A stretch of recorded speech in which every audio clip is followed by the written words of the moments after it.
di BSPMKJ online pada hari ini. Hari ini kita akan membahas, kita akan menutup eksposisi kisah para rasul kita. Nah, saat ini kita akan mulai, namun sebelumnya aku akan membacakan beberapa peraturan yang mungkin sudah sering kita dengar ya. Pertemuan hari ini secara keseluruhan hanya suara, kecuali untuk pelayan mungkin akan aktifkan videonya.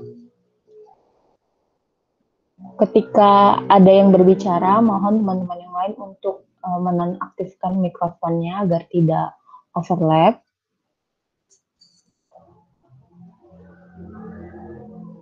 Semua pertanyaan, diskusi, sharing dilakukan di grup chat aja ya. Mari bernyanyi bersama-sama memuji Tuhan dalam kesempatan ini. Mari menikmati Tuhan dan persekutuan ini dengan tidak sambil mengerjakan hal lain. Silakan memprint presentasi supaya tidak terganti dengan tampilan lain. Cari nama Christine Natalia dengan logo Present. Tap satu kali aja. Dan mohon teman-teman untuk tidak menekan tombol Present atau Present Now, nanti layar teman-teman bakal kelihatan. Tapi kalau misalnya nggak sengaja kepencet, boleh klik lagi Stop Presenting. Oke, aku silahkan kepada Grace. Ya, jadi teman-teman sebelum kita memulai persekutuan kita pada hari ini, aku mengajak teman-teman untuk mempersiapkan hati. Mari kita bersatu di dalam doa. Tuhan Allah, Bapa yang pengasih dan penyayang, di dalam nama Tuhan Yesus Kristus, terima kasih Tuhan atas berkat dan karunia yang boleh Kau berikan kepada kami. Boleh juga kami bersama-sama di sini Tuhan untuk sama-sama belajar penutup dari eksposisi kisah para rasul. Tuhan kiranya boleh yang memimpin jalannya ibadah ini juga Tuhan yang boleh hadir di tengah-tengah kami. Kiranya Tuhan juga boleh menyiapkan hati kami agar menjadi tanah yang subur untuk disirami firman Tuhan. Menyerahkan jalannya juga ke dalam tangan pengasihan Tuhan. Ampunilah segala dosa kami, agar kami layak di hadapan-Mu. Di dalam nama Tuhan Yesus Kristus kami berdoa dan mengucap syukur. Haleluya. Amin. Shalom semua. Allah telah memilih orang-orang pilihannya untuk menjadi saksi Kristus. Allah memberikan kuasa melalui Roh Kudus sehingga pekerjaan dan hidup kita yang memberitakan Injil boleh terus terjadi. Dan banyak orang mengenal serta menerima Yesus sebagai Tuhan dan Juru Selamat yang bangkit. Allah adalah dahsyat dari dalam tempat kudusnya. Allah Israel, Dia mengaruniakan kekuasaan dan kekuatan kepada umatnya. Terpujilah Allah. Dia sendiri yang telah memanggil dan melayakkan kita untuk memuliakan nama Tuhan. Mari kita puji kuasa dan kebesaran serta kebajikan Allah yang tak habis-habisnya dengan menaikkan lagu pujian Kuasa Tuhanku.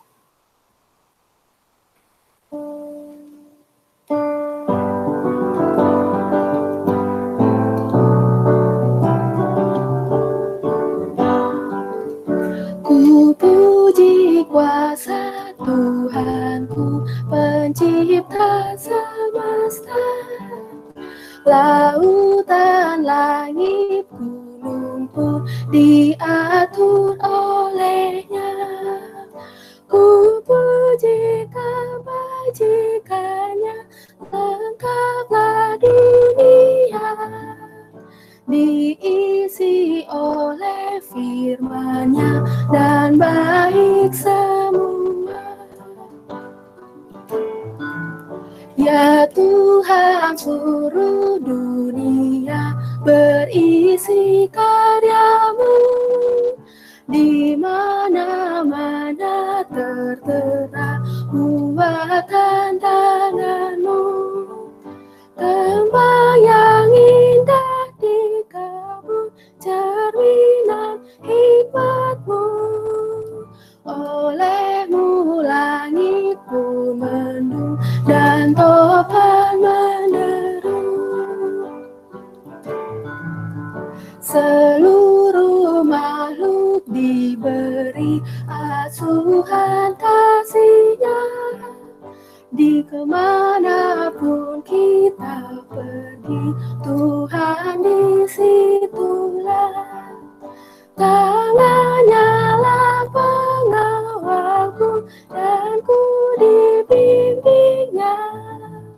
Tiada jalan ku tempuh di luar kasih-Nya.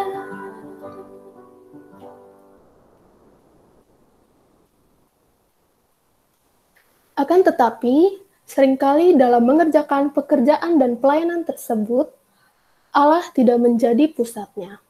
Mungkin saja kita terjebak dalam rutinitas mengerjakan atau memilih untuk frustasi dengan kondisi dibandingkan menjadi fruitful, atau perasaan marah terhadap teman sepelayanan, ataupun beban pelayanan yang dikerjakan sendiri, atau mungkin kita pernah kecewa terhadap Tuhan atas hal-hal tertentu yang boleh terjadi dalam hidup kita. Aku mengajak teman-teman untuk merenungkan dan mengakui dosa kita di hadapan Allah.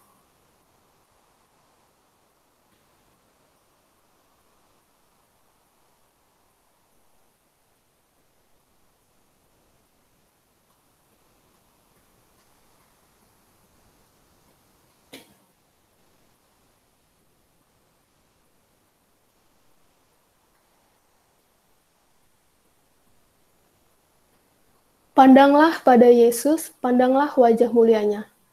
Kata dari lagu ini mengajak kita untuk memandang ke arah yang benar di tengah kondisi apapun kita saat ini. Marilah kita menyanyikan lagu Pandanglah pada Yesus.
Bila bersandar padanya,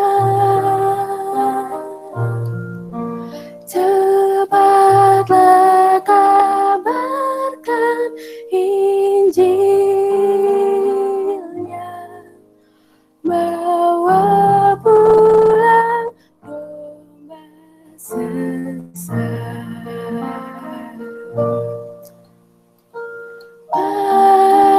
Pandanglah pada Yesus, pandanglah wajah mulianya. Di dalam terang kemuliaannya, dunia akan menjadi hampa.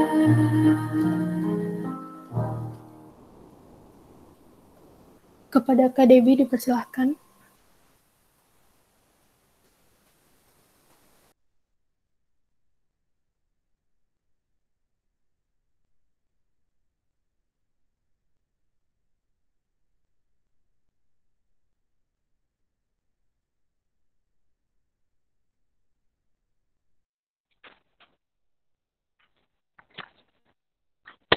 Shalom, selamat sore teman-teman sekalian.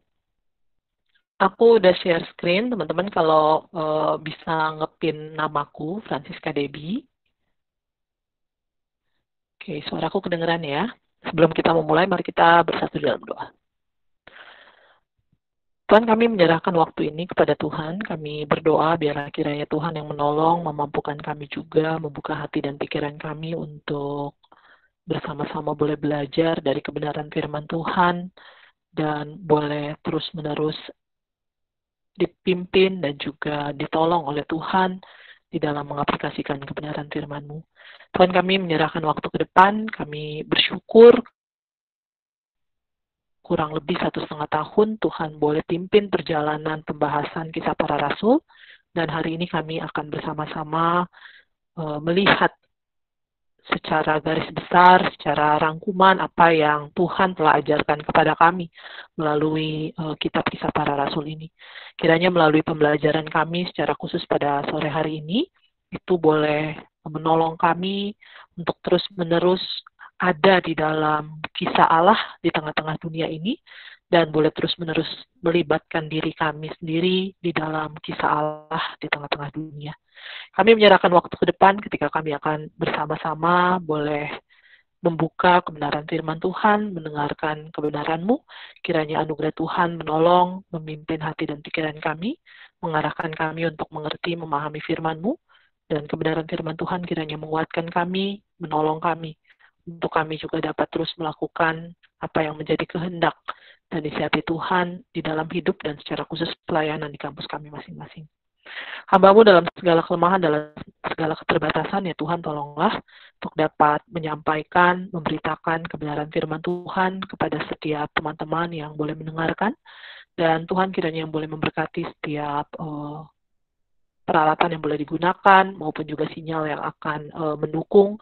Kiranya Tuhan yang boleh memberkati dan juga memakai semuanya demi kelancaran pemberitaan firman-Mu ya Tuhan.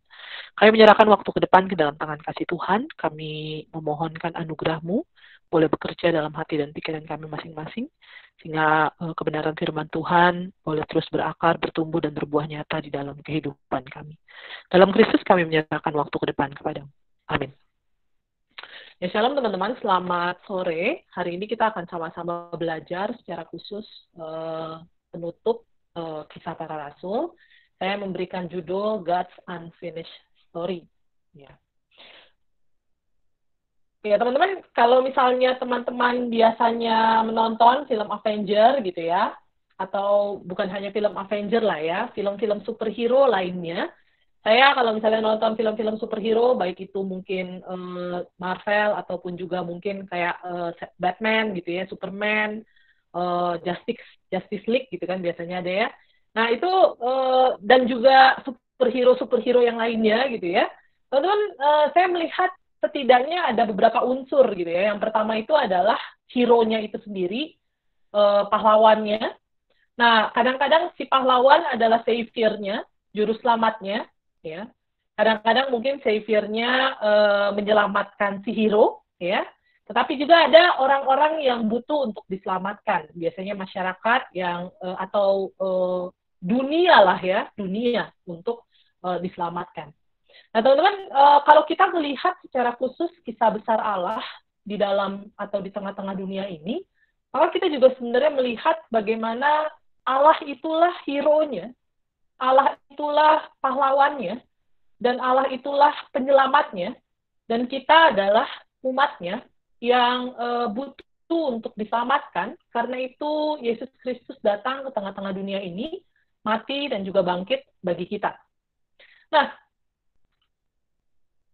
karya keselamatan Allah secara khusus di dalam diri Yesus Kristus tentunya sudah final. Ya. Karya keselamatan Allah di dalam Kristus Yesus menyelamatkan manusia. Namun, kalau kita perhatikan bersama-sama, dalam keseluruhan pembelajaran kisah para rasul, maka kita dapat melihat bahwa kematian dan kebangkitan Yesus itu mengawali kisah Allah dalam diri para rasul. Kisah Allah memberitakan Injil, kisah Allah memberitakan karya Kristus yang menyelamatkan itu kepada manusia secara khusus. Dan Allah bekerja di dalam diri para rasul. Sehingga kalau kita melihat gitu ya, di atas kayu salib Yesus berkata it is finished gitu ya. Tugas Yesus secara khusus menyelamatkan manusia di atas kayu salib melalui pengorbanannya dan melalui kebangkitannya. Dan apa yang Yesus telah lakukan, karyanya di atas kayu salib itu, karyanya yang mati dan bangkit bagi manusia, itu adalah karya yang menyelamatkan, yang seharusnya diberitakan sebagai sebuah kabar baik kepada tiap manusia. Dan memberitakan Injil, memberitakan karya Kristus itu, yang Yesus Kristus secara khusus berikan dirinya, itu mengawali kisah Allah memakai para rasul. Dan kalau kita lihat secara khusus kisah para rasul berkali-kali gitu ya, teman-teman yang mungkin datang dan juga mendengarkan kisah para rasul berkali-kali pasti akan mendengarkan bahwa kisah para rasul ini bukanlah kisahnya si rasul-rasul itu. Tetapi kisah para rasul adalah kisah Allah, kisah Roh Kudus yang memakai para rasul dalam memberitakan Injil, dalam memberitakan kabar baik tentang karya Kristus. Ini adalah kisah Allah. Nanti kalau misalnya kita mulai masuk dalam pembahasan, teman-teman ada beberapa ayat-ayat. Mungkin saya tidak akan membaca setiap ayat ini. Semoga juga mengingatkan kita gitu ya dari pembahasan kita dari awal sampai dengan mungkin yang terakhir minggu lalu. Dan teman-teman mungkin kalau misalnya mau bisa mencatat gitu ya ayat-ayatnya, tapi kita mungkin karena keterbatasan waktu mungkin tidak semua ayat akan kita buka gitu ya. Nah, secara khusus kita akan masuk di dalam garis besar kisah para rasul. Kalau kita pelajari kisah para rasul secara khusus, maka kita tahu bahwa kisah para rasul pasalnya yang pertama, ayatnya yang ke-8, ini kalau bisa dibilang ini merupakan ujung tombak yang akhirnya, atau ada yang bilang bahwa ini sebenarnya adalah rangkuman, ya, rangkuman kitab kisah para rasul itu sendiri, ya, yaitu bagaimana para rasul, bagaimana Roh Kudus bekerja di atas para rasul dan juga jemaat tentunya nantinya, dan mereka menjadi saksi di Yerusalem, Yudea, Samaria, dan bahkan sampai ke ujung bumi. Dan karena itu kita dapat melihat bagaimana garis besar kisah para rasul ini adalah kalau bisa dibilang kisah perjalanan Roh Kudus dalam diri para rasul yang memakai para rasul, kisah perjalanan Roh Kudus yang memakai para rasul menjadi saksi baik di Yerusalem, nanti kita akan lihat di Yudea dan Samaria, dan juga nanti sampai ke ujung bumi.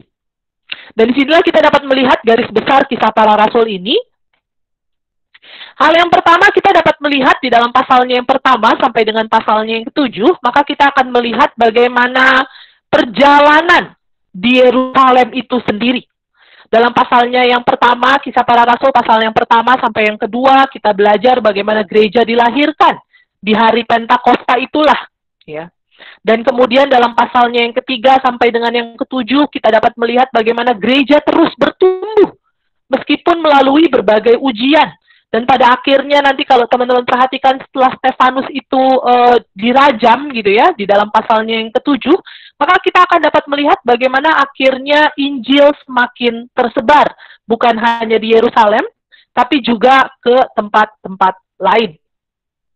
Nah, gereja sendiri terus bertumbuh kalau kita perhatikan dalam pasalnya yang ketiga sampai yang ketujuh, Kisah Para Rasul, meskipun di tengah-tengah pertumbuhan itu ada begitu banyak ujian. Ada penganiayaan yang kalau kita lihat dalam pasal 4 itu ayat 1 sampai 31 bagaimana ketika Petrus berkhotbah gitu ya di hadapan mahkamah agama, maka kemudian dipenjara, tapi kemudian kita lihat bagaimana akhirnya mereka berdoa di tengah-tengah ancaman itu dan bagaimana akhirnya Allah memberikan kepada mereka konfirmasi, ya. Nah, teman-teman bisa melihat kembali gitu ya di dalam pasalnya yang keempat. Lalu kemudian juga kita bisa melihat bagaimana dalam Kisah Rasul pasalnya yang kelima, penganiayaan itu masih tetap berlanjut. Ya. Di dalam pasalnya yang kelima, ayat 17-42, kita dapat melihat di situ, kalau teman-teman melihat di dalam Alkitabnya, kita dapat melihat bagaimana rasul-rasul dilepaskan gitu ya dari penjara. Lalu kemudian bukan hanya ternyata ujian dari luar gitu ya, tantangan yang ada dari luar, yaitu penganiayaan. Tetapi juga kalau kita perhatikan dalam pasal 5 ayat 1-11, kita tentu nggak lupa dengan kisahnya Ananias dan Safira. Ternyata terdapat kepalsuan, kemunafikan gitu ya. Dan kemudian dalam pasalnya yang ke-6, ayatnya yang pertama sampai dengan yang ke-7, kita juga melihat bagaimana terjadi perpecahan. Ya, karena itulah ada 7 orang yang dipilih untuk kemudian melayani. Namun demikian, meskipun di tengah-tengah berbagai macam ujian, kita juga dapat melihat bagaimana gereja terus mulai bertumbuh. Nah, teman-teman, di dalam Kisah Rasul pasalnya yang kedua, ayatnya yang ke-41, setelah Petrus secara khusus berkhotbah, maka kita dapat melihat di dalam Kisah Rasul pasal 2 ayat 41 ini, kita dapat melihat bagaimana Lukas secara khusus menuliskan gitu ya dalam ayat yang ke-41 Kisah Rasul pasal 2, menuliskan di situ kira-kira bertambah 3.000 jiwa. Lalu kemudian nanti dalam pasal 4 ayat 4 itu angkanya terus naik 5.000. Lalu kemudian dalam ayatnya pasalnya yang kelima pasalnya yang kelima ayatnya yang ke-14 di situ udah nggak bisa lagi dihitung gitu kali ya. Pertumbuhan orang percaya mungkin sudah tidak dapat lagi dihitung, ya, sehingga akhirnya dalam pasalnya yang ke-5 ayat 14 cuma dibilang makin lama makin bertambah jumlah orang percaya, ya. Makin lama makin bertambah jumlah orang percaya.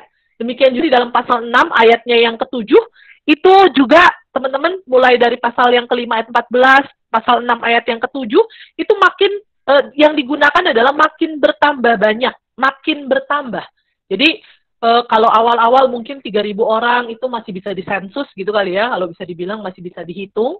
Lalu kemudian masih bisa dihitung, masih bisa dikira-kira ya 5.000 orang lah. Tetapi kemudian kita melihat bagaimana di Yerusalem gereja semakin terus bertumbuh dan akhirnya makin nggak bisa dihitung sehingga yang ditulis adalah lebih banyak lagi, terus bertumbuh dengan cepat, ya. Nah, inilah bagaimana kisah di dalam Yerusalem, kalau kita lihat di dalam Kisah Para Rasul pasalnya yang pertama sampai dengan yang ke-7.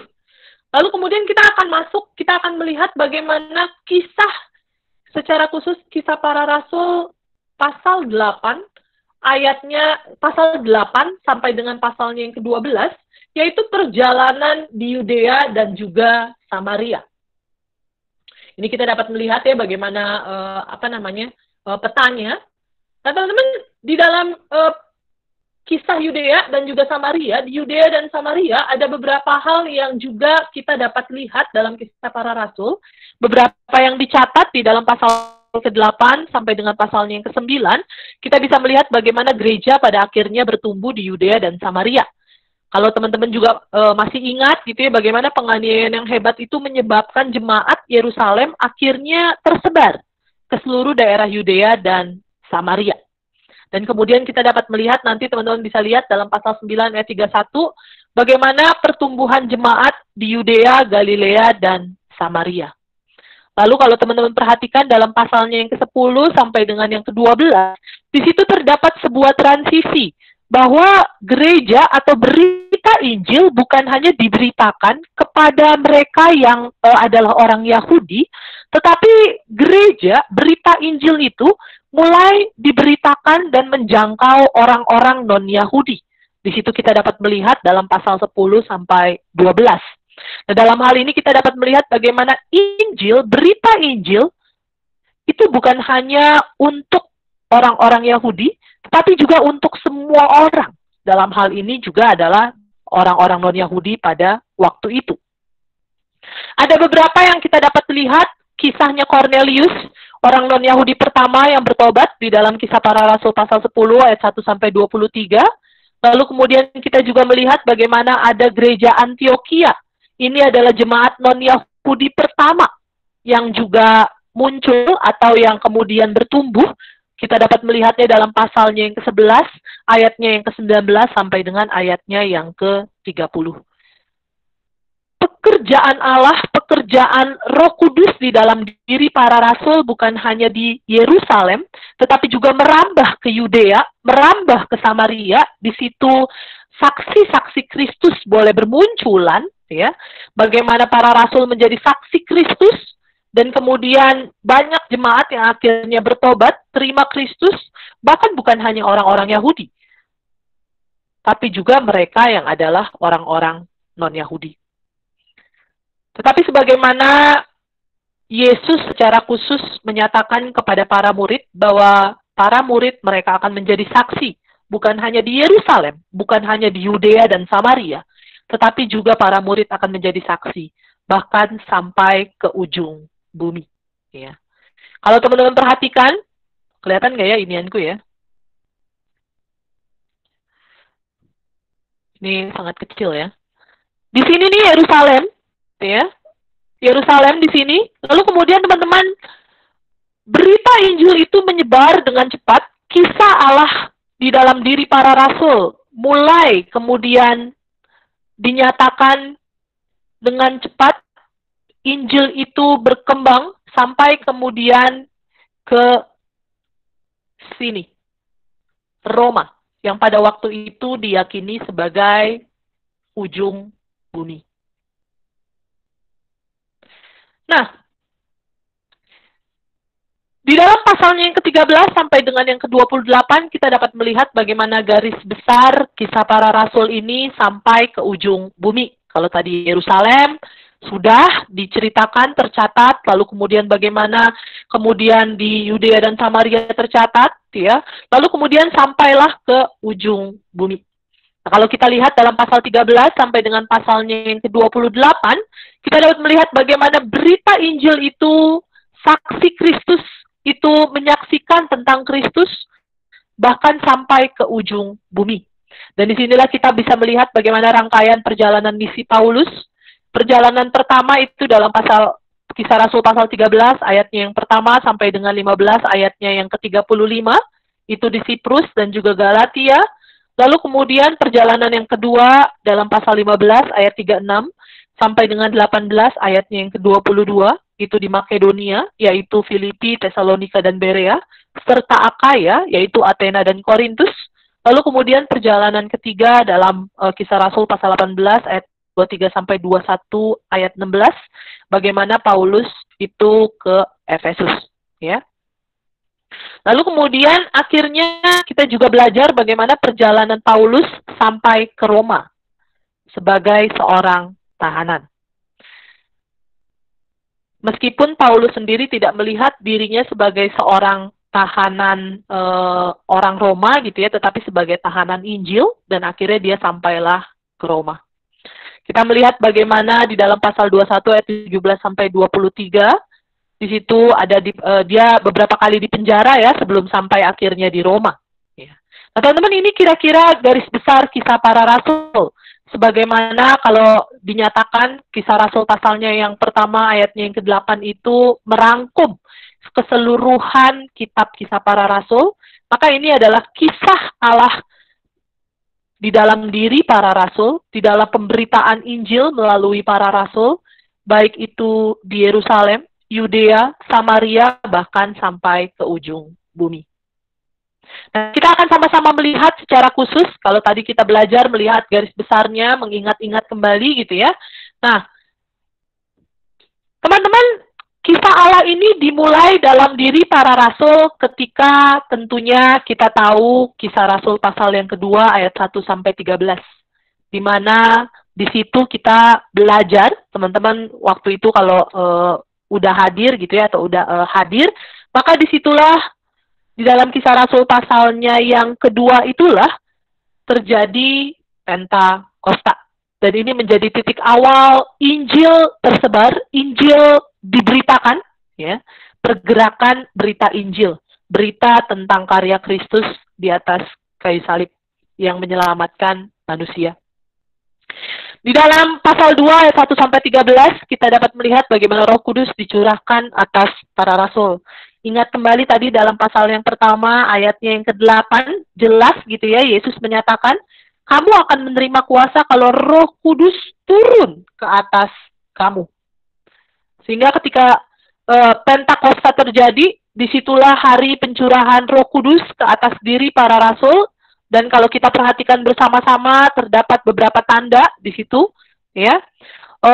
Angin, api, nah ini bicara dalam bahasa lain, bukan dalam bahasa roh ya. Ini berbeda, seperti 1 Korintus 12, ataupun juga dalam 1 Korintus 14. Ini bicara dalam bahasa asing yang lain, gitu lah ya.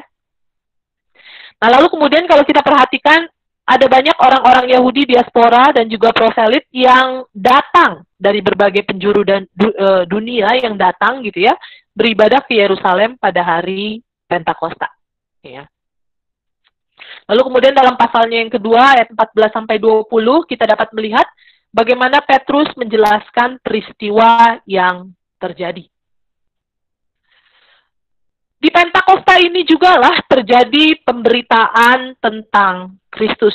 Dalam pasal yang kedua ayat 21 sampai 36 kita dapat melihat bagaimana Petrus secara khusus dengan berani memberitakan tentang Kristus. Yesus Kristus yang telah disalibkan oleh orang Yahudi adalah Tuhan dan Juru Selamat yang dijanjikan Allah di perjanjian lama. Yesus telah bangkit dari kematian dan mencurahkan Roh Kudus yang dijanjikan Allah.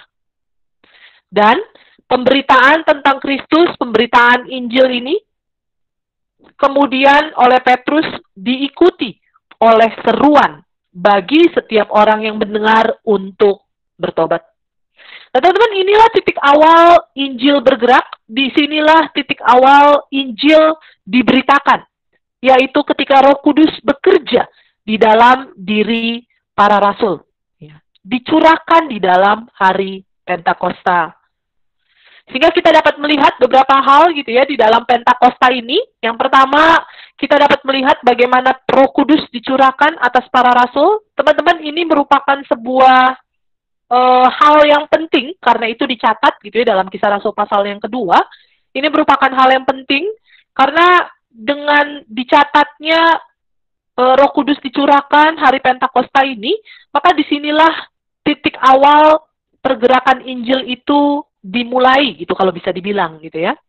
Jadi Roh Kudus bekerja untuk memakai setiap para rasul memberitakan tentang Kristus. Lalu kemudian kita dapat melihat bagaimana penjelasan Petrus tentang peristiwa yang terjadi. Lalu kemudian pemberitaan tentang Kristus yang mati dan bangkit. Seruan pertobatan, dan dari sini jugalah muncul jemaat mula-mula. Dari, kalau kita perhatikan bersama-sama dalam pasal yang kedua, ayat 42 sampai dengan 47. Pentakosta menjadi awal pergerakan Injil, tetapi tidak berhenti sampai di situ. Injil terus tersebar.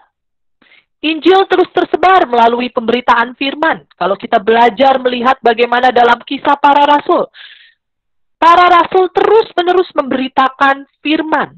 Firman tentang Yesus Kristus yang adalah Tuhan dan Juru Selamat, yang mati dan bangkit untuk menyelamatkan manusia dari dosa, sesuai dengan janji Allah melalui nabi-nabinya di masa perjanjian lama.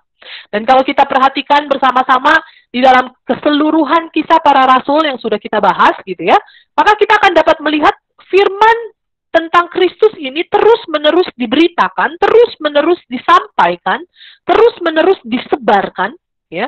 Bukan hanya di hari Pentakosta, tetapi juga kalau kita perhatikan setelah Petrus menyembuhkan pengemis yang lumpuh, ini terjadi di Kisah Rasul pasalnya yang ketiga, ketika terjadi pendakwaan oleh Sanhedrin, ketika Stefanus secara khusus didakwa dan memberikan pembelaannya, ketika Filipus memberitakan kepada sida-sida Ethiopia,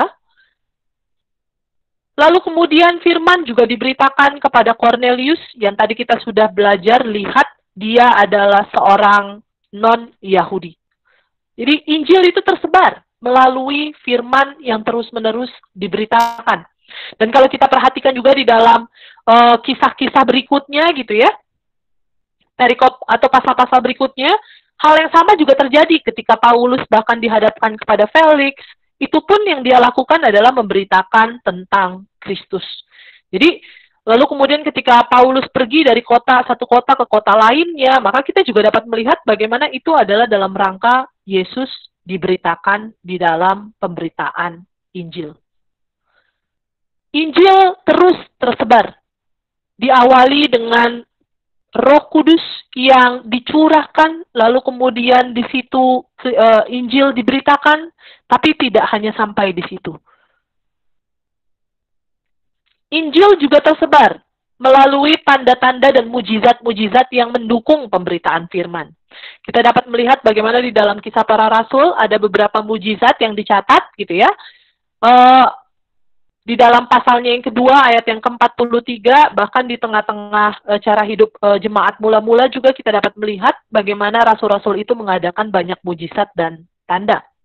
Bagaimana juga di dalam pasal 5 ayat 13, di situ disebutkan, dinyatakan, orang-orang lain tidak ada yang berani menggabungkan diri kepada mereka, namun mereka sangat dihormati orang banyak. Lalu kemudian kalau kita perhatikan di dalam pasalnya yang ketiga, ketika Petrus menyembuhkan orang lumpuh, bahkan ketika nanti Paulus juga di dalam pemberitaan Injilnya pun, tanda-tanda dan mujizat itu mendukung pemberitaan firman. Sebagaimana kalau kita lihat di dalam berita Injil gitu ya, atau di dalam kitab-kitab Injil, kita dapat melihat bagaimana mujizat-mujizat yang dilakukan oleh Kristus itu pun juga dalam rangka mendukung pemberitaan tentang kerajaan Allah. Jadi kita dapat melihat bahwa Injil terus-menerus tersebar melalui pemberitaan firman, lalu kemudian mujizat yang dilakukan oleh para rasul dalam mendukung secara khusus pemberitaan firman, tetapi juga menarik bahwa Injil juga tersebar melalui cara hidup jemaat mula-mula. Ya, kalau dalam cara hidup jemaat mula-mula kita dapat melihat ya, secara khusus dalam pasal 2 ayat 47 dibilang, bagaimana mereka disukai semua orang, dan tiap-tiap hari Tuhan menambah jumlah mereka dengan orang yang diselamatkan. Demikianlah kisah Injil terus-menerus tersebar melalui pemberitaan firman tentang Yesus, melalui tanda-tanda dan mujizat, melalui cara hidup jemaat, tetapi juga kita tahu Injil juga terus tersebar melalui keberanian yang Allah beritakan untuk memberitakan firman Tuhan. Kalau dalam pasal 4 ayat 23-31 kita dapat melihat ya, bagaimana sebelumnya para rasul itu dilarang untuk memberitakan Injil oleh Mahkamah Agama, tapi ketika mereka pulang, lalu kemudian ketemu sama jemaat, berdoa, mereka mendapatkan konfirmasi dan keberanian dari Allah untuk terus memberitakan Injil di tengah-tengah tantangan, di tengah-tengah mungkin juga adalah ancaman demi ancaman yang mereka hadapi. Injil terus tersebar. Dan kalau kita lihat juga di dalam kisahnya, kalau kita lihat juga di dalam perikop-perikop selanjutnya, pasal-pasal berikutnya gitu ya, bagaimana juga dalam perjalanan misi Paulus, kita dapat melihat bagaimana keberanian yang Allah berikan kepada Paulus dalam memberitakan firman. Berita Injil terus tersebar. Bukan hanya berita Injil itu tersebar melalui firman, tetapi juga melalui tanda dan mujizat, cara hidup jemaat, keberanian yang Allah berikan. Dan teman-teman, kalau kita perhatikan di dalam kitab Kisah Para Rasul, kita akan dapat melihat bagaimana Injil ini meskipun terus-menerus tersebar, tetapi Injil ini sebenarnya menghadapi adanya tekanan dan penganiayaan. Kisah Para Rasul memberitakan bagaimana Roh Kudus bekerja di dalam diri para rasul untuk memberitakan Injil. Tetapi kita juga dapat melihat bahwa ketika mereka memberitakan Injil, ketika Injil disebarkan, ketika Injil diberitakan, maka terdapat tekanan dan penganiayaan. Kita dapat melihat bagaimana ancaman-ancaman yang diberikan, baik kepada Petrus dan Yohanes, di dalam pasalnya yang keempat, ayat 1-22, tetapi kemudian Petrus dan Yohanes tentu tidak mundur karena ancaman. Mereka menjawab, silakan kamu putuskan sendiri. Manakah yang benar di hadapan Allah? Taat kepada kamu atau taat kepada Allah? Bukan hanya itu, tetapi juga terdapat ancaman dan penganiayaan terhadap para rasul. Ya, kita dapat melihat bagaimana rasul-rasul itu meninggalkan sidang mahkamah agama karena mereka telah dianggap layak menderita penghinaan oleh karena nama Yesus. Tetapi penderitaan yang mereka alami tidak membuat mereka berhenti memberitakan tentang Kristus. Ayat 42 dilanjutkan, setiap hari mereka melanjutkan pengajaran di bait Allah dan rumah-rumah memberitakan Injil tentang Yesus yang adalah Mesias. Teman-teman, berita Injil tentang karya Kristus terus-menerus tersebar. Ini adalah kisah Allah di tengah-tengah dunia ini. Kisah Allah yang memakai para rasul untuk memberitakan tentang karya keselamatannya. Kisah Allah di tengah-tengah dunia ini yang memakai para rasul untuk memberitakan dan menyebarkan berita Injil kepada manusia. Kisah Allah di dalam diri para rasul yang menyaksikan tentang berita Injil di tengah-tengah dunia. Meskipun menghadapi tekanan dan penganiayaan, tetapi itu tidak membuat para rasul berhenti memberitakan Injil. Meskipun menghadapi tekanan dan penganiayaan, Injil tidak berhenti diberitakan. Injil terus-menerus tersebar. Bukan hanya terdapat tekanan dan penganiayaan, tapi kalau kita perhatikan dalam keseluruhan kitab para rasul, ya, kita juga dapat melihat bagaimana Injil terus tersebar. Meskipun terdapat tekanan, penganiayaan, ya, meskipun menghadapi tekanan, penganiayaan, kita dapat melihat bagaimana penganiayaan terhadap Stefanus di dalam pasal 6 ayat 8-15. Bagaimana juga dalam pasalnya yang ke-7 kita melihat bagaimana Stefanus akhirnya dirajam gitu ya.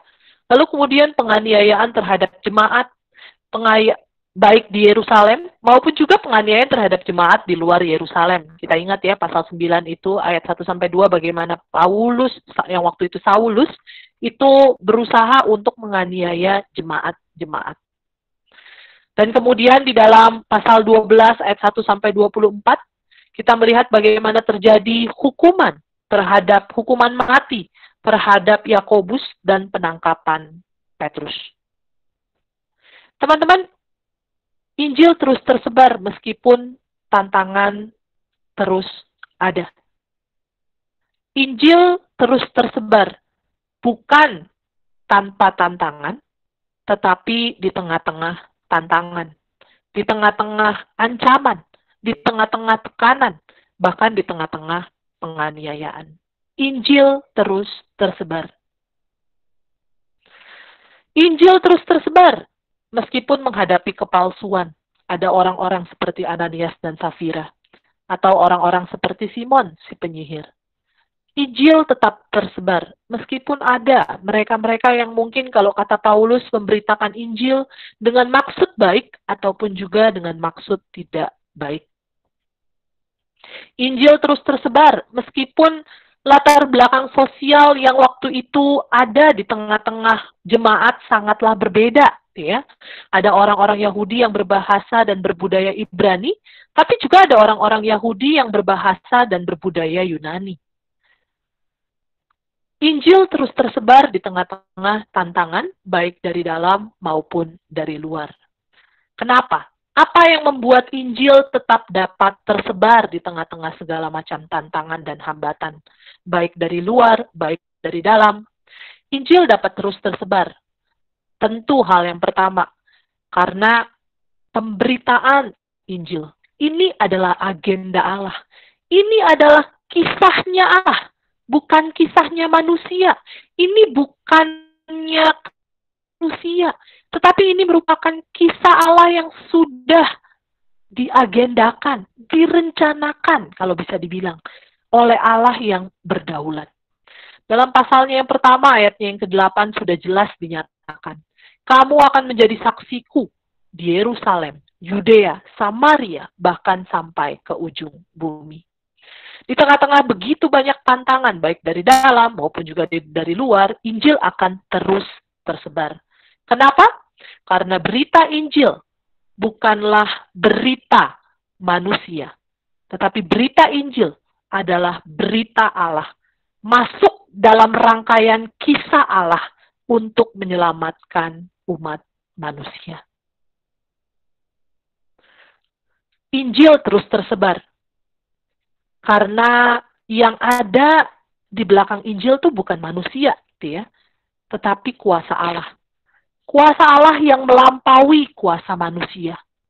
Kalau teman-teman perhatikan di dalam keseluruhan kisah para rasul, mungkin yang teman-teman ingat tuh cuman beberapa kisah-kisah terakhir bagaimana Paulus dalam perjalanan misinya gitu ya, bagaimana kuasa Allah melindungi, kuasa Allah menjaga, kuasa Allah menolong Paulus.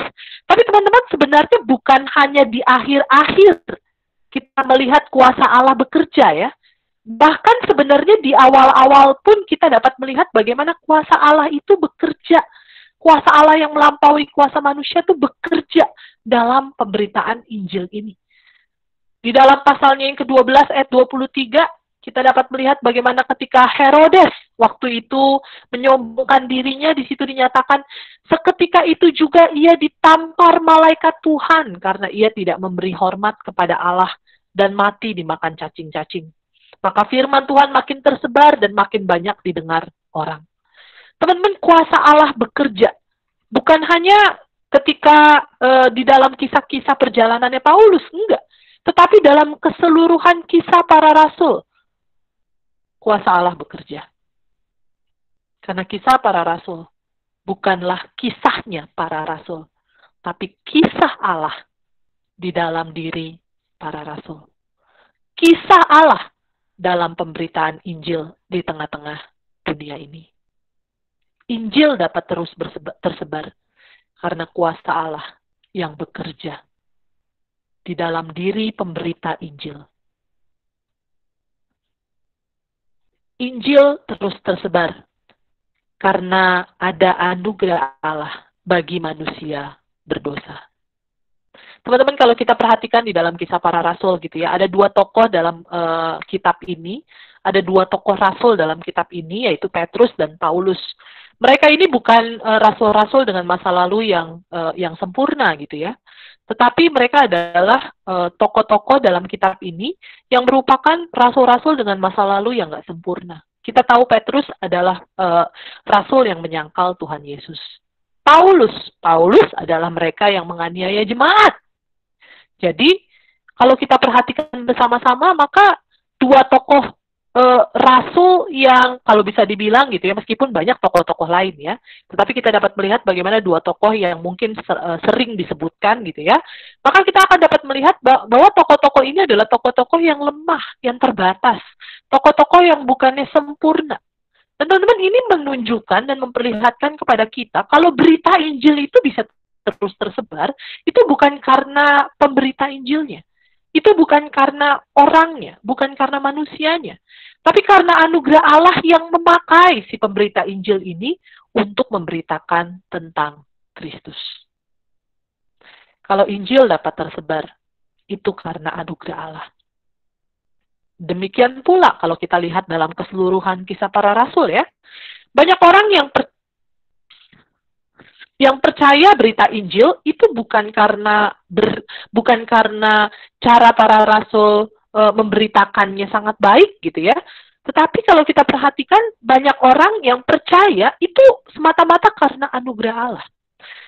Allah yang bekerja akhirnya membawa mereka mendengar berita Injil, percaya kepadanya, dan kemudian memanggil mereka yang percaya untuk kembali memberitakan Injil kepada yang lain. Semua itu adalah karena anugerah Allah. Injil dapat terus tersebar karena anugerah Allah. Teman-teman, apa yang dapat kita pelajari secara khusus dari kisah para rasul ini? Kalau saya boleh memberikan sebuah, apa ya kalau bisa dibilang ya, ini hal yang singkat gitu ya.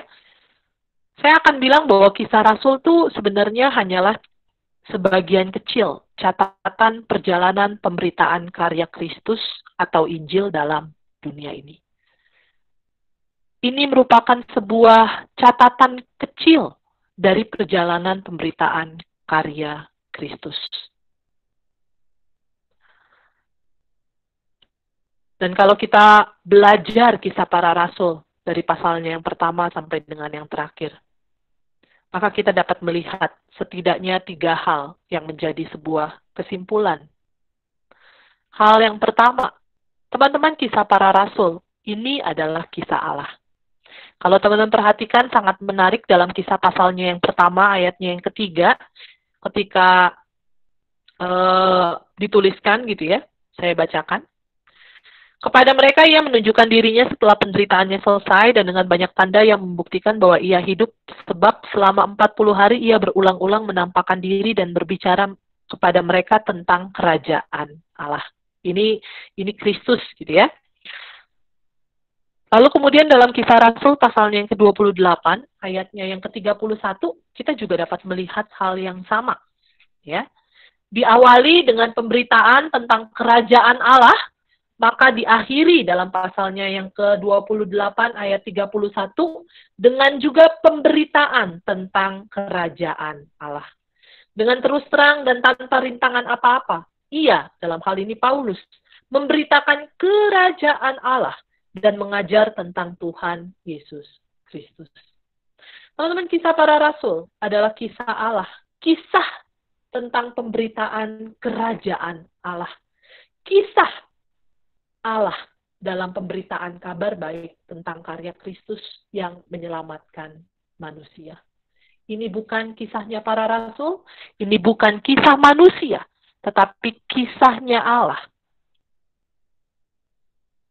yang memakai para rasul. Hal yang kedua, kisah para rasul adalah kisah Allah membangun gerejanya. Teman-teman, kalau kita perhatikan di dalam kisah para rasul, kita dapat melihat bagaimana Injil diberitakan kepada orang-orang Yahudi. Gereja mula-mula dibangunkan, tapi kemudian Injil mulai tersebar ke Yudea, Samaria, bahkan sampai ke ujung bumi. Mulai tersebar, orang-orang non-Yahudi pun akhirnya mempercayai berita Injil. Akhirnya menjadi orang percaya. Dan kemudian gereja Tuhan dibangunkan. Gereja Tuhan terbentuk di tengah-tengah segala tantangan, di tengah-tengah segala rintangan, di tengah-tengah segala hambatan. Tapi gereja Allah terbangun. Bukan karena manusianya, tapi karena Allah. Kalau dalam Kisah Para Rasul kita dapat melihat bagaimana gereja Tuhan, jemaat Tuhan semakin bertambah. Ini adalah kisah Allah dalam membangun gerejanya. Ini adalah kisah Allah dalam membangun jemaatnya. Dan yang terakhir tentu Kisah Para Rasul adalah kisah Allah dalam diri manusia berdosa. Ada begitu banyak tokoh-tokoh yang disebutkan dan kita tahu bahwa mereka bukanlah manusia sempurna. Kisah Para Rasul bukanlah kisah Allah dalam diri superhero, karena Allah tetaplah superhero-nya. Kisah Para Rasul adalah kisah Allah dalam diri manusia berdosa. Bahwa Dia melibatkan kita, manusia, untuk terlibat dalam kisahnya di tengah-tengah dunia ini. Kisahnya yang menyelamatkan manusia. Kisahnya yang memakai kita untuk memberitakan tentang karya Kristus.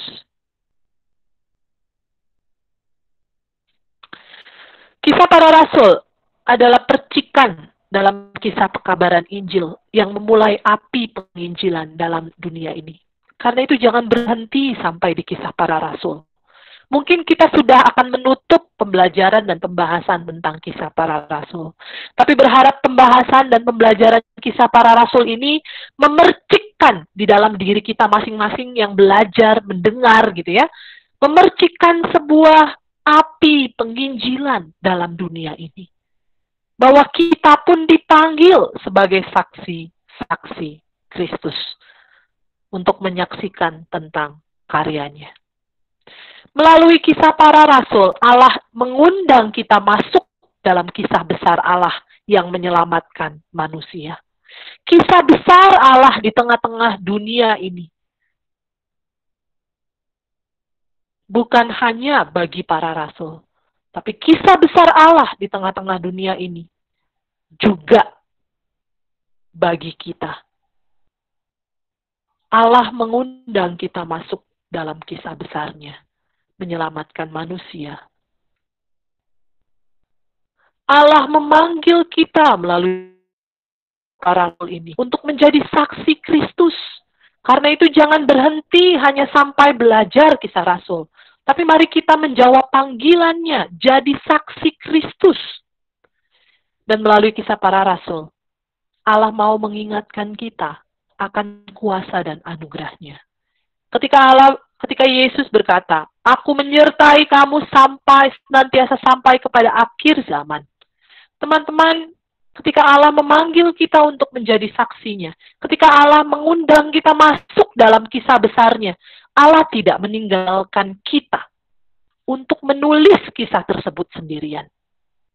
Allah tidak meninggalkan kita untuk menyaksikan Kristus sendirian. Allah beserta dengan kita. Kisah para rasul, kalau teman-teman pelajari dari awal sampai akhir, kita dapat melihat bagaimana Allah terus-menerus menyatakan kuasanya, terus-menerus menyatakan anugerahnya, pemeliharaannya, pimpinannya kepada para rasul dalam pemberitaan Injil.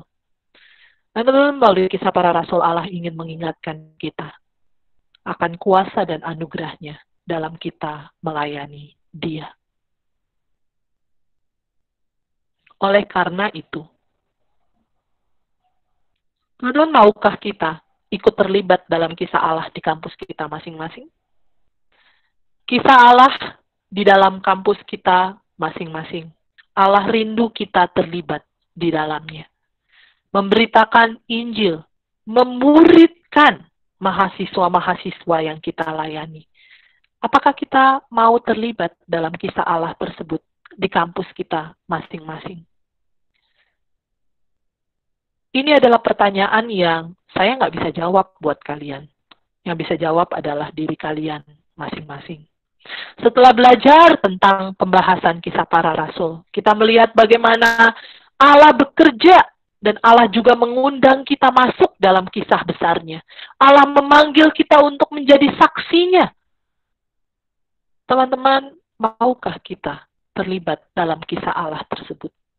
Kisah karya keselamatan Allah yang menyelamatkan manusia. Allah mau panggil kita untuk terlibat dalam kisah tersebut di kampusmu masing-masing.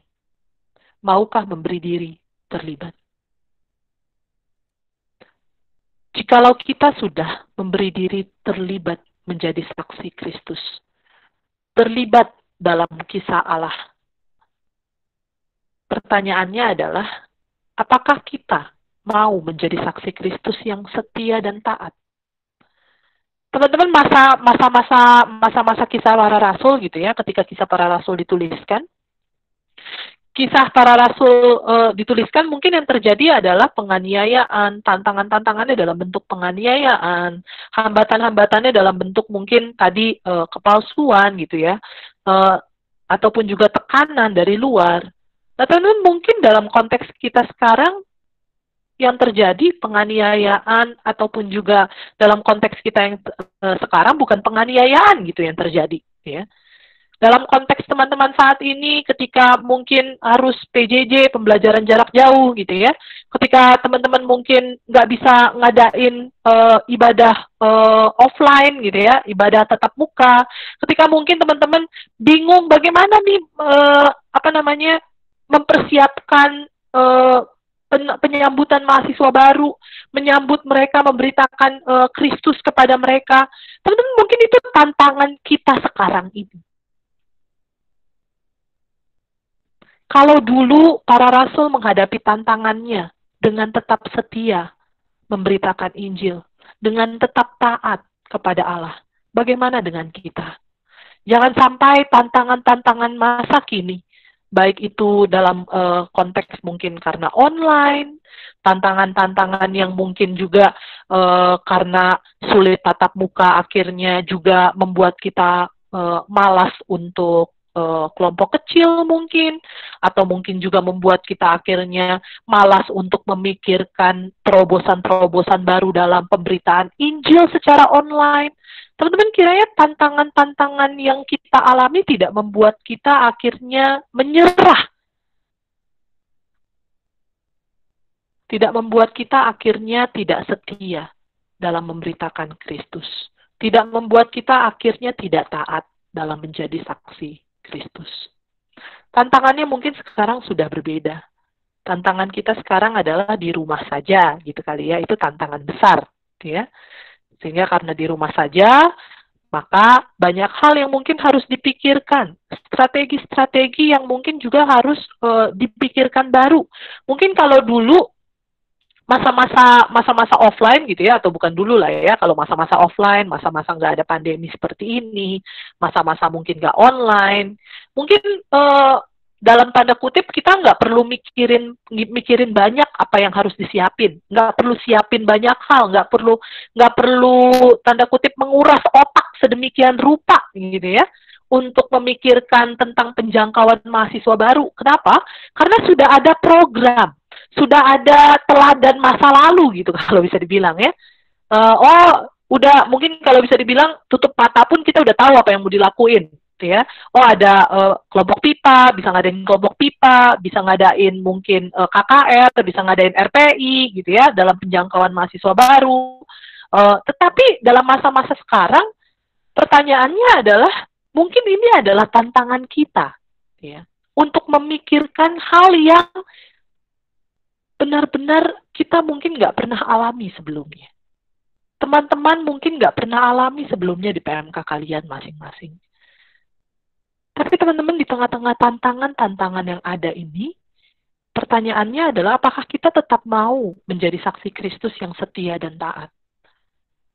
Setia dan taat kepada Kristus menjadi saksinya pada masa ini mungkin adalah dengan cara memikirkan strategi-strategi penjangkauan,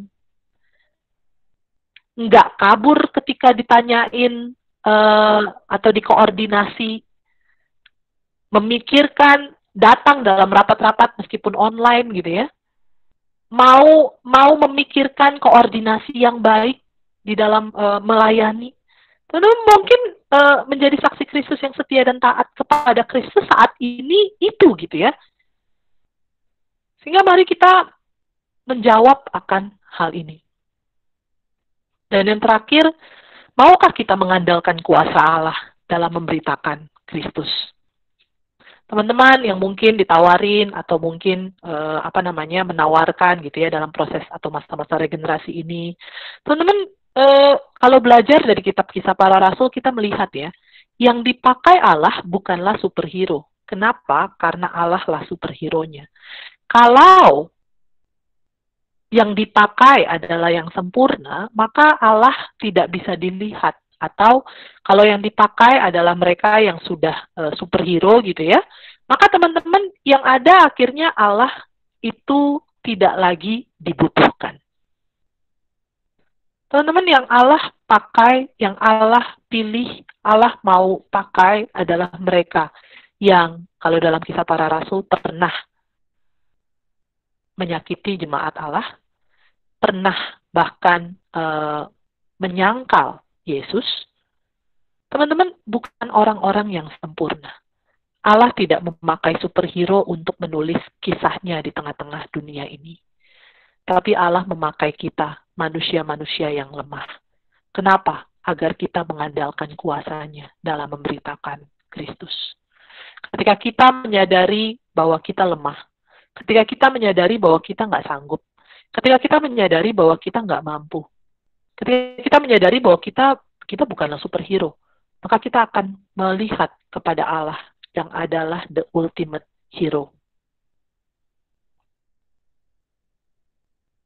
Kalau kamu ngerasa bahwa saya ini kayaknya nggak sanggup, kayaknya saya ini belum pantas untuk melayani, teman-teman ingatlah bahwa Tuhan tidak pernah memakai superhero dalam menuliskan kisahnya.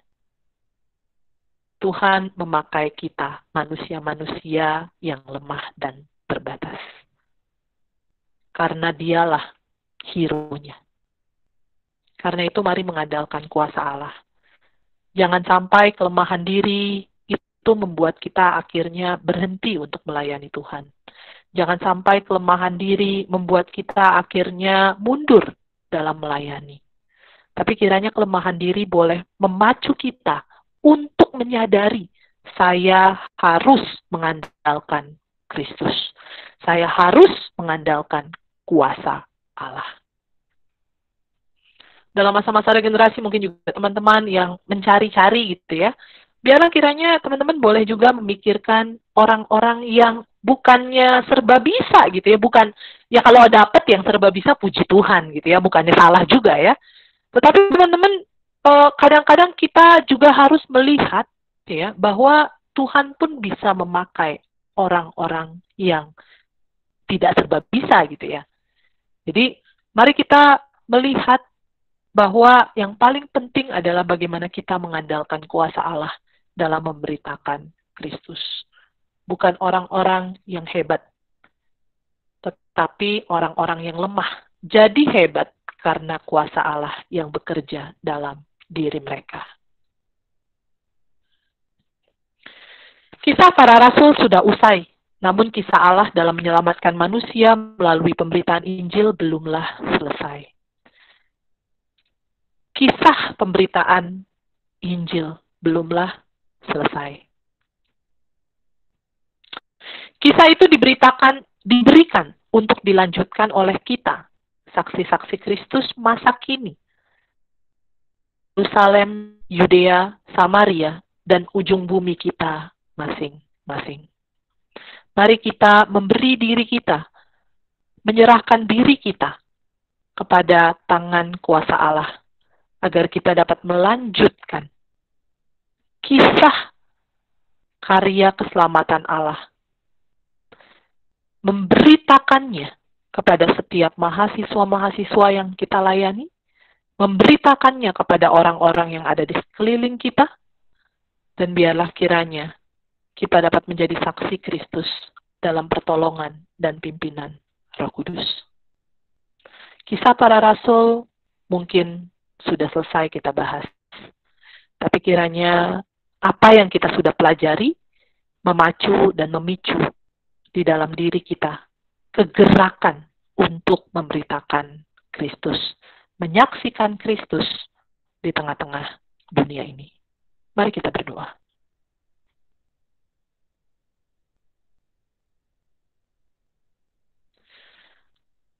Tuhan, kiranya kebenaran firman Tuhan yang kami terus pelajari, yang kami juga boleh telah ikuti dalam pembahasan kisah para rasul, boleh menolong kami, menguatkan kami di dalam kami melayani Engkau di tengah-tengah kampus kami masing-masing. Kami bersyukur karena karya Kristus di atas kayu salib telah menyelamatkan kehidupan kami. Biarlah kiranya kami pribadi-pribadi yang telah menikmati karya keselamatan tersebut boleh terus-menerus memberi diri kami dipakai oleh Allah untuk memberitakan tentang karya Kristus tersebut kepada orang-orang di sekitar kami. Biarlah kiranya kami boleh masuk di dalam kisah Allah yang besar bagi dunia ini. Di tengah-tengah kampus kami secara khusus pada saat ini, di mana kami boleh belajar. Kami menyerahkan diri kami masing-masing ya Tuhan. Kiranya Tuhan yang menolong, Tuhan yang boleh terus memimpin, memampukan kami menjadi pribadi-pribadi yang boleh melayani dengan kuasa Allah. Menjadi pribadi-pribadi yang terus-menerus melayani dengan mengandalkan Engkau, Tuhan yang senantiasa menyertai kami. Dalam nama Tuhan Yesus kami berdoa, kami memohon. Amin.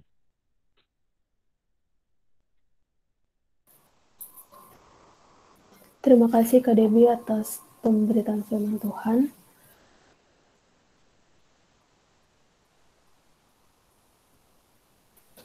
Untuk saat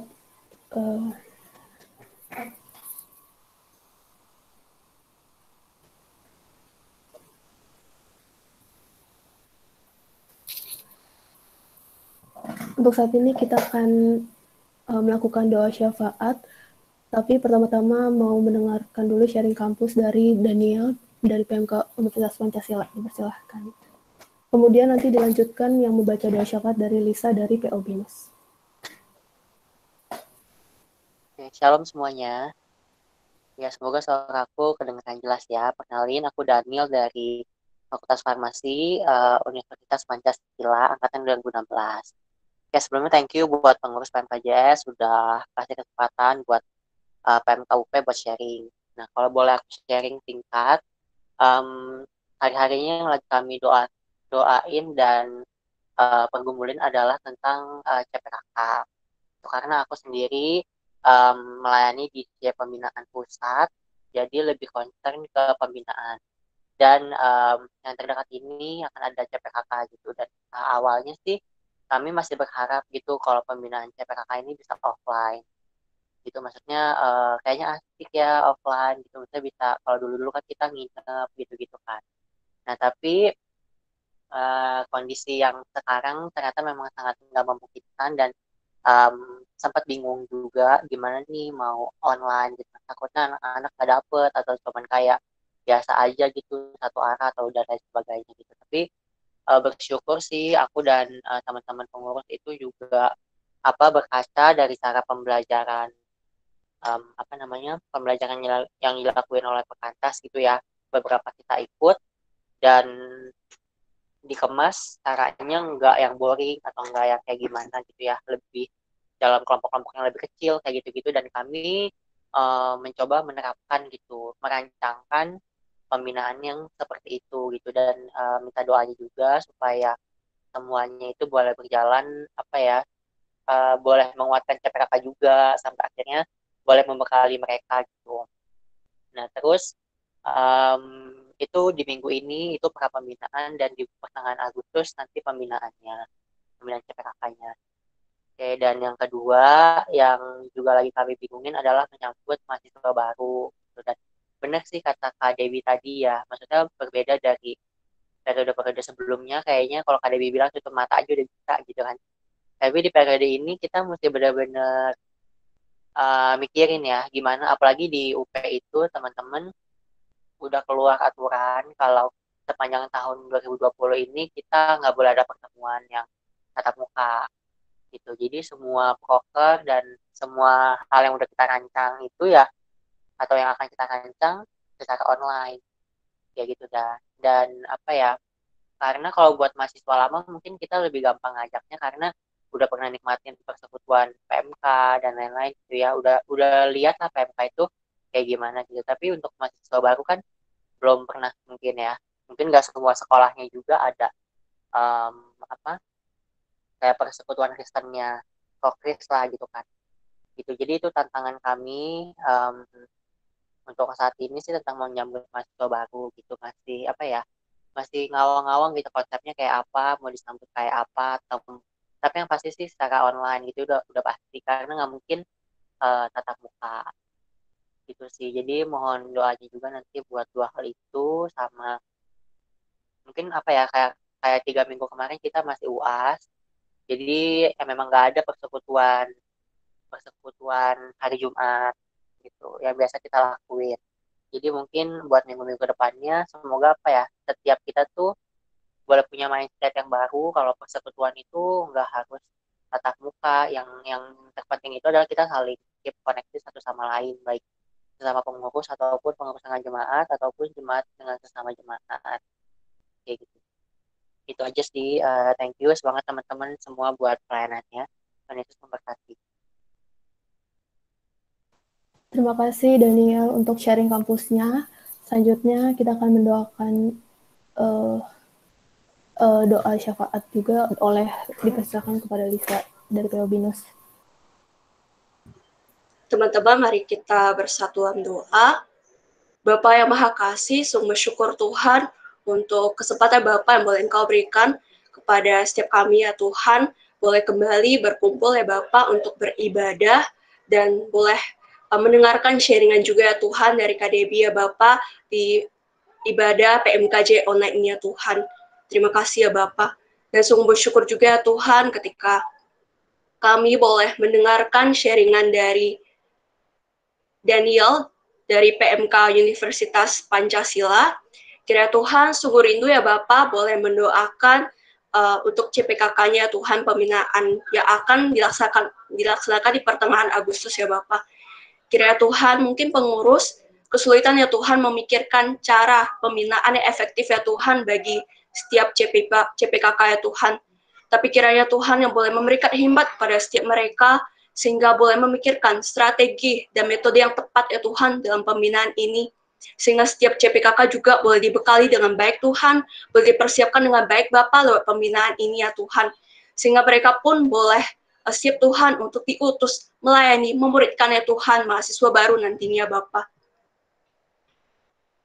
Dan sungguh rindu juga ya Tuhan boleh mendoakan dalam masa penyebutan mahasiswa baru ini ya Tuhan.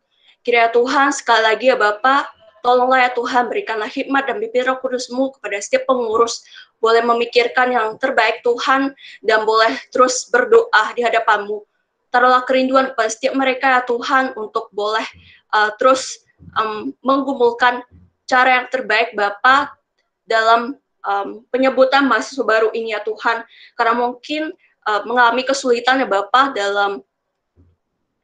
dalam memikirkan ya Tuhan, karena juga secara online ya Tuhan. Kiranya Tuhan tolong Bapak sehingga mereka boleh menyiapkan untuk PMB nanti dengan baik Tuhan, sehingga para mahasiswa baru juga boleh disambut dengan baik, karena ini kesempatan yang langka ya Tuhan ketika Tuhan yang boleh mengizinkan kepada setiap kami juga dan PMK di Universitas Pancasila ya Tuhan boleh menginjili begitu banyak mahasiswa ya Tuhan yang mungkin akan hadir Bapak di ibadah online-nya Tuhan. Kiranya Tuhan boleh tolong setiap pengurus dalam mempersiapkannya Bapak. Sehingga Tuhan ketika mahasiswa boleh mendengarkan setiap Injil-Mu ya Tuhan, mereka boleh mengalami perjumpaan pribadi dengan Engkau Tuhan. Biarkan Roh Kudus-Mu ya boleh bekerja bagi setiap mereka ya Tuhan, sehingga mereka pun boleh semakin mengenal-Mu, boleh terjangkau juga ya Tuhan di PMK Universitas Pancasila ya Tuhan, yang boleh menolong setiap mereka ya Tuhan untuk semakin bertumbuh di dalam Engkau ya Bapa. Terima kasih ya Tuhan. Dan juga mungkin minggu depan ya Tuhan, para pengurus di PMK Universitas Pancasila ya Tuhan akan berencana melakukan ibadah secara online ya Bapak. Kiranya Tuhan boleh tolong sehingga mereka pun boleh dengan penuh kerinduan dan dalam melayani mahasiswa ya Tuhan, meskipun harus secara online ya Tuhan, tidak bertatap muka ya Bapak. Kiranya Tuhan sehingga setiap pengurus dan setiap jemaat Tuhan boleh terus keep in touch satu dengan lainnya Tuhan, boleh bersama-sama ya Bapak belajarkan firman-Mu, boleh semakin menikmati komunitas yang ada ya Bapak, yang boleh Engkau sediakan ya Tuhan di kampus, dan boleh semakin bertumbuh dan Engkau juga ya Bapak. Terima kasih ya Tuhan, kami serahkan PMK Universitas Pancasila ke dalam tangan-Mu saja ya Tuhan. Dan sungguh rindu juga ya Bapak boleh mendoakan Indonesia ya Tuhan. Bersyukur ya Bapak ketika Tuhan boleh memberikan hikmat dan kepada Presiden Joko Widodo juga boleh membentuk tim pemulihan ekonomi dan penanganan COVID-19. Kiranya setiap kebijakan yang ada boleh ditujukan sebesar-besarnya untuk menyelamatkan kepentingan masyarakat Indonesia secara luas dari dampak pandemi COVID-19, baik dari sisi kesehatan dan ekonomi secara seimbang dan maksimal. Kiranya juga Tuhan yang boleh memberikan hikmat dan pertolongan agar gugus tugas penanganan COVID-19, gugus tugas pemulihan ekonomi nasional, serta komite kebijakan yang menjadi bagian dari tim pemulihan ekonomi dan penanganan COVID-19 ini dapat bersinergi dengan lebih optimal dan efektif. Berdoa juga boleh adanya transparansi serta akuntabilitas kerja dari komite ini, sehingga publik dapat melakukan pengawasan dengan maksimal atas kerja-kerja mereka. Sehingga setiap kebijakan serta implikasi yang ada, yang boleh ada ini dapat memulihkan kondisi Indonesia menjadi lebih baik lagi ke depannya. Inilah doa kami ya Tuhan, kami serahkan PMK Universitas Pancasila dan Indonesia ke dalam tangan-Mu saja Tuhan. Dalam nama Yesus Kristus kami ucap syukur dan berdoa. Amin.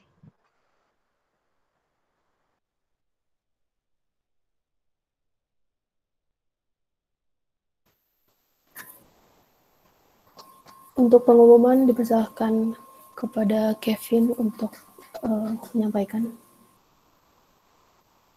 Shalom teman-teman semua.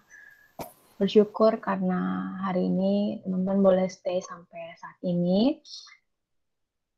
Hari ini ada sedikit pemberitahuan beberapa hal. Yang pertama, kita bersyukur juga untuk pelayanan hari ini ada MC dan juga singer kita dari Grace dari FTUI, ada pembicara dari KDB, Asyir dan Puarta, aku sendiri dari Ukrida, dan pendoa syafaat tadi ada Lisa dari Benus. Terima kasih untuk pelayanannya teman-teman. Next. Nah, teman-teman di sini ada beberapa ada survei sebentar. Minta waktu teman-teman 5-10 menit buat habis ini langsung klik link yang ada di chat untuk mengisi sedikit survei. Jadi ini survei mengenai pembahasan sepanjang pembahasan kisah para rasul. Next. Nah, ini ada pertemuan buat hari Kamis nanti, hari Sabtu, tanggal 25. Jadi biasanya kan hari Kamis, nah sekarang tuh hari Sabtu. Itu bahasnya tentang Grace for the Burnout. Jadi mungkin kan saat-saat pandemi saat ini kita ada banyak problem kayak pusing, baik pikiran. Mungkin ini bisa membantu teman-teman juga. Pembicaranya ada dari Sen Sanjaya PhD, Sen Sanjaya. Nah dia itu seorang penulis buku Jadilah Pemimpin Demi Kristus. Jadi mengundang teman-teman untuk join ya pada hari Sabtu nanti. Next. Nah, ini ada hari Kamis minggu depan ada konsultasi dan doa persiapan PMB tahun 2020. Jadi buat teman-teman yang masih pusing tentang gimana persiapan PMB buat teman-teman yang baru mau join kampus, nah bisa ikuti ini, nanti akan bisa sharing dan konsultasi sama kakak-kakaknya. Next.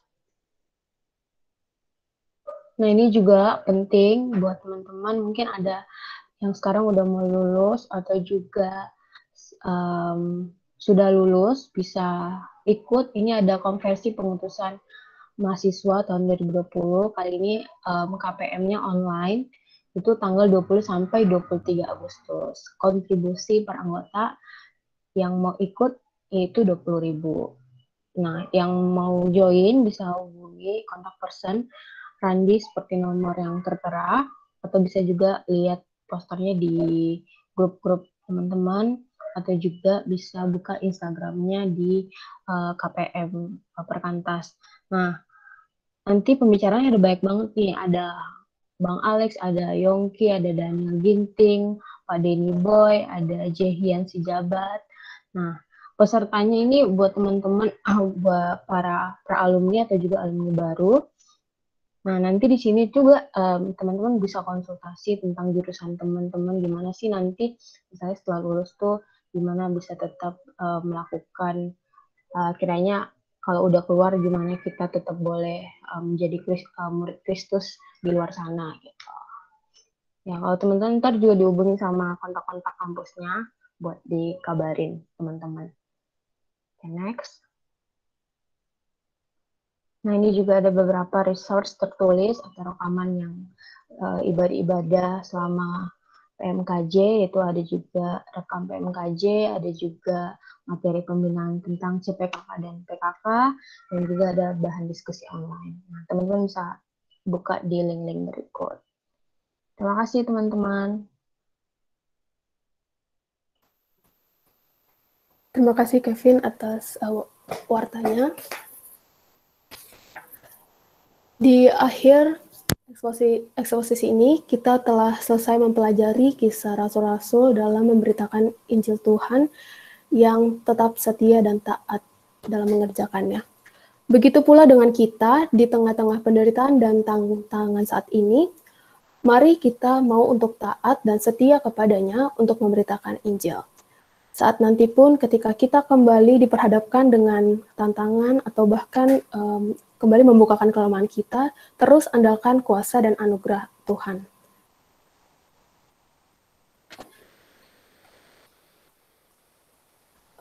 Untuk mengambil komitmen, mari kita menyanyikan lagu Hendaklah hidupmu sesuai dengan Injil.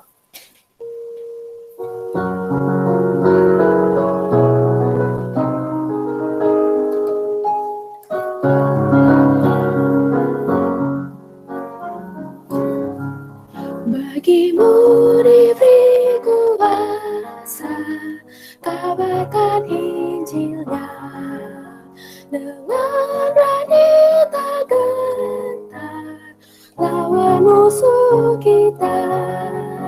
Berita Injil, berita selamat, terus kumandangkanlah. Pergumulan kita tiada habisnya, hanya hendaklah hidupmu sesuai dengan Injilnya. Sepanjang hidupmu di dunia, Rohnya bimbing kita.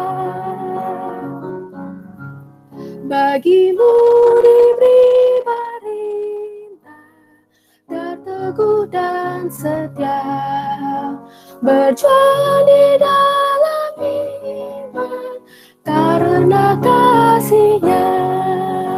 Berita Injil, berita selamat, terus kumandangkanlah. Pergumulan kita tiada habisnya, hanya hendaklah hidupmu sesuai dengan Injilnya. Sepanjang hidupmu di dunia, Rohnya bimbing kita. Bagimu diberi anugerah untuk hidup menderita. Ikut jalan salibnya, menuju hidup bahagia. Berita Injil, berita selamat, terus kumandangkanlah. Pergumulan kita tiada habisnya, hanya hendaklah hidupmu sesuai dengan Injilnya. Sepanjang hidupmu di dunia, Rohnya bimbing kita.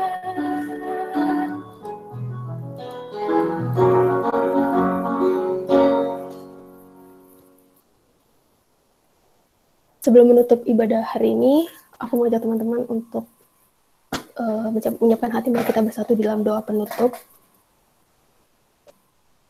Allah yang bertata tinggi dalam kerajaan surga, di dalam nama Tuhan Yesus Kristus, bersyukur Tuhan untuk sore hari ini boleh telah menyelesaikan ibadah ya Tuhan. Kiranya kami boleh terus Engkau sertai dalam setiap langkah kami ke depannya. Kiranya juga kami boleh terus taat dan setia dalam panggilan Tuhan. Menyerahkan sisa hari ini juga Tuhan ke dalam tangan pengasihan-Mu. Ampuni segala dosa-dosa kami layak di hadapan-Mu. Terpujilah Tuhan kami, Tuhan kami Allah yang ajaib dan agung, di dalam nama Tuhan Yesus Kristus Juru Selamat kami yang hidup. Haleluya, amin.